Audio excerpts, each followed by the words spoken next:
In the time of Abraham, there were two cities called Sodom and Gomorrah. These cities were located in the fertile Jordan Valley and were known for their wealth, beauty, and abundant resources. But along with prosperity came great wickedness. According to the Bible, the people of Sodom and Gomorrah became very evil.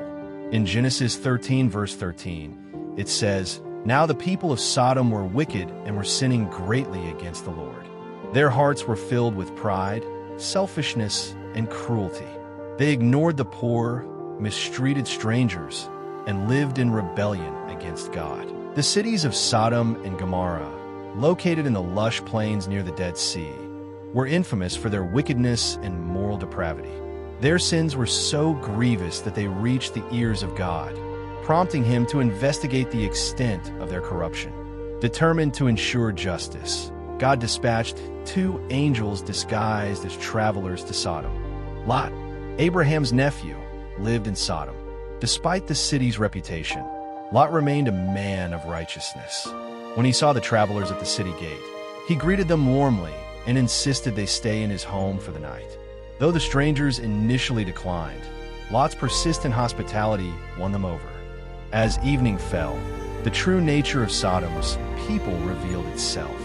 A mob of men surrounded Lot's house, demanding he bring the strangers out so they could assault them.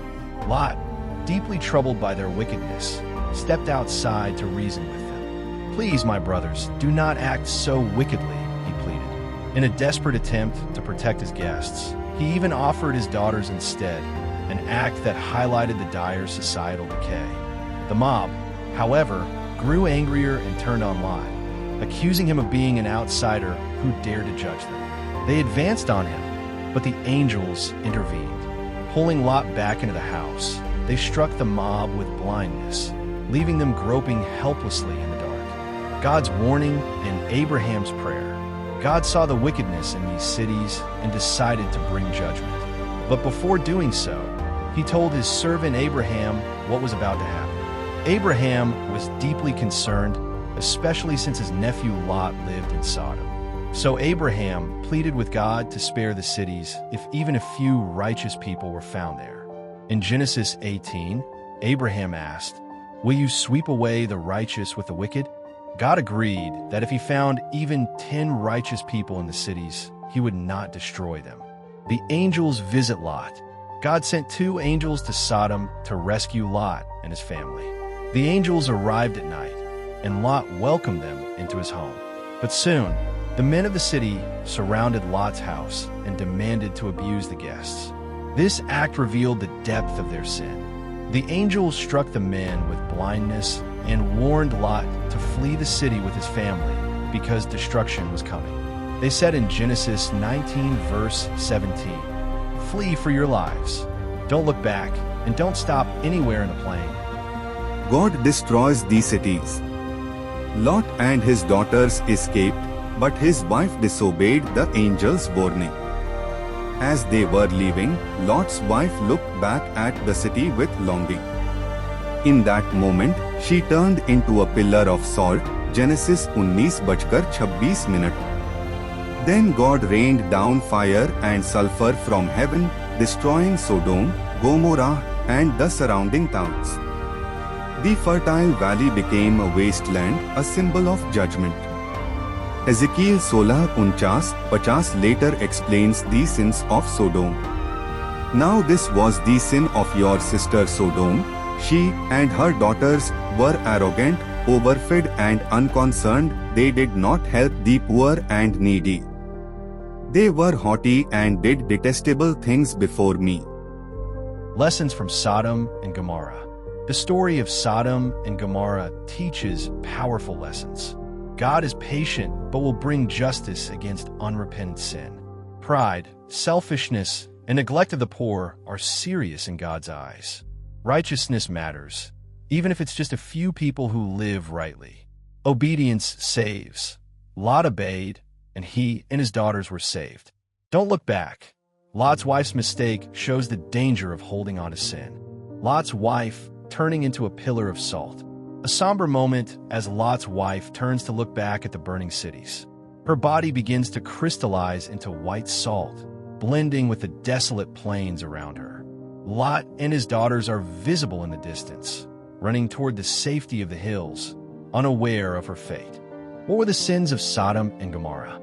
Though often associated with sexual sin, the Bible gives a deeper explanation of their guilt: pride and self-indulgence.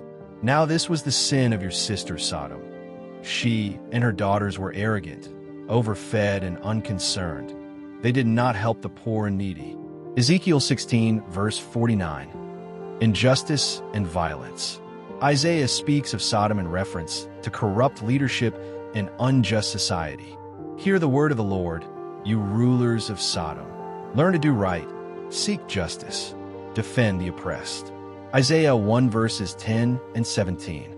Sodom was a place where evil was celebrated and righteousness was despised. Rejection of God's ways. Jesus himself referenced Sodom's sin. If the miracles that were performed in you had been performed in Sodom, it would have remained to this day. Matthew 11 verse 23. Their sin wasn't only moral depravity, but a total rejection of God's truth and mercy. Lack of hospitality. In the ancient Near East, hospitality was sacred. Sodom's men violating guests was a betrayal of this core value, turning their city into a place of danger instead of safety. A warning and a lesson. In Luke 17 verses 28 to 30, Jesus compares the final judgment to the days of Sodom. It was the same in the days of Lot. People were eating and drinking, buying and selling, but the day Lot left Sodom, fire and sulfur rained down from heaven.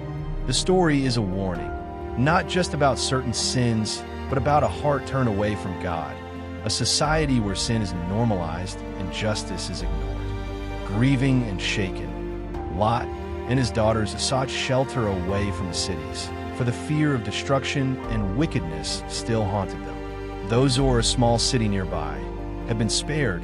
Lot did not feel safe even there. So he took his daughters and settled in the mountains, in a cave, choosing a life of isolation in the wilderness.